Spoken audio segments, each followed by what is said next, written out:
గాంధీ మార్గంలో ఎక్కడ ఎటువంటి ఇబ్బంది కలగకుండా ప్రజాస్వామ్యబద్ధంగా మరి ప్రొటెస్ట్ చేయాలన్న ఉద్దేశంతో వార్డు ప్రెసిడెంట్లు, లీడర్సు, కార్యకర్తలు, ప్రజలు అందరం కూడా భారీగా, మాజీ కార్పొరేటర్స్ కూడా ఉన్నారు, అందరం కూడా భారీగా తరలివచ్చి ప్రొటెస్ట్, ఓన్లీ ప్రొటెస్ట్ చేయాలన్న ఆలోచనతో వేరే ఏమీ కాకుండా ఏ ప్రభుత్వ ఆస్తుల నష్టం కలిగించడం కానీ, ప్రైవేట్ ఆస్తుల నష్టం కలిగించడం కానీ అలాంటివి కానీ ఏమీ లేకుండా గాంధీ మార్గంలో చేయడానికి నిర్ణయం చేసుకొని వస్తే ఇంకా ప్రారంభం కాకముందే ప్రివెంట్ అరెస్టులు చేయడం నాకు తెలిసి ఈ రాజకీయ చరిత్రలో, ఈ ప్రజాస్వామ్యంలో ఇంతవరకు కూడా ఇంత నీచమైనటువంటి ఒడిగట్టినటువంటి ప్రభుత్వం ఇంతవరకు లేదు.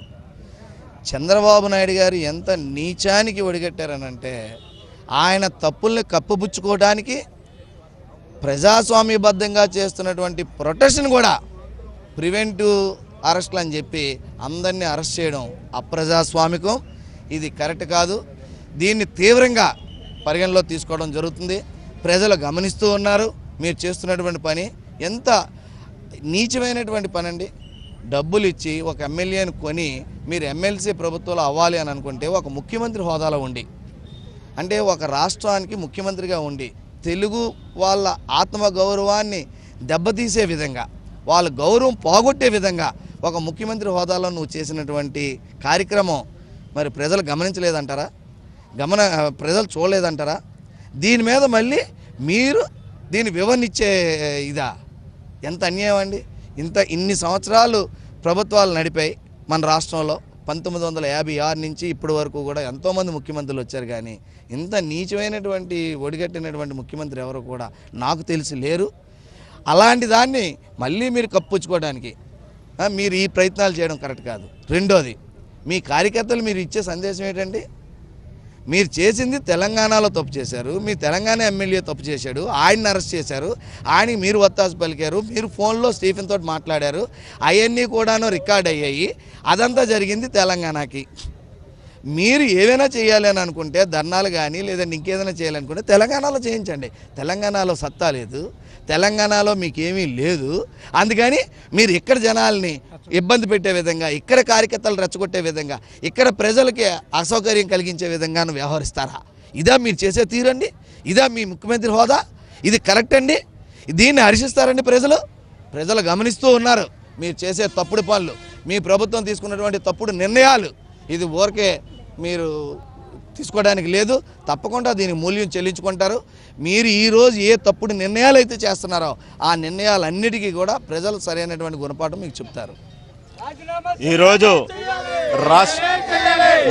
రాష్ట్రంలో చంద్రబాబు నాయుడు పరిపాలన ఇరాక్లో కూడా ఉండదు. ఇలాంటి దుర్మార్గపు పరిపాలన ఎప్పుడూ చూసెరగం. ఇది ప్రజాస్వామ్యానికి పూర్తిగా విఘాతం కలిగించే పరిపాలన. ప్రజలందరూ గమనిస్తూనే ఉన్నారు. ఆంధ్రప్రదేశ్ తాలూకా ఆడబడుచుల డబ్బులు, అలాగే హుద్ తుఫాను చచ్చిపోయిన వాళ్ళ డబ్బులు కూడా తీసుకెళ్లి తెలంగాణలో ఎమ్మెల్యేలను కొనుక్కునే పరిస్థితిని మేము ఎప్పుడు గమనించలేదు.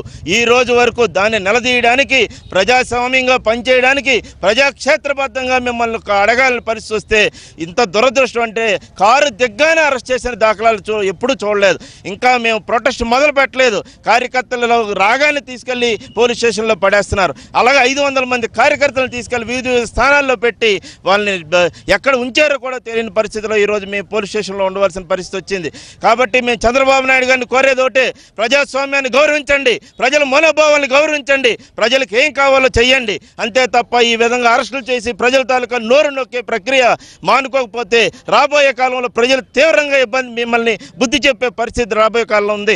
అంతేకాకుండా ఇది ఈ ఒక్క దగ్గరే కాదు, ఆంధ్రప్రదేశ్లో అన్ని 175 నియోజకవర్గాల్లో కూడా మెజారిటీ నియోజకవర్గాల్లో చంద్రబాబు నాయుడు ఆదేశాల మేరకు ముందస్తులు అరెస్ట్ చేయడం, ఇది పూర్తిగా ప్రజాస్వామ్యానికి గాంధీ గారి స్ఫూర్తిని కూడా విఘాతం కలిగించే విధంగా మీ చర్యలు ఉన్నాయని మీకు పత్రికా ముఖంగా మీ ముఖంగా తెలియజేస్తా ఉన్నాం.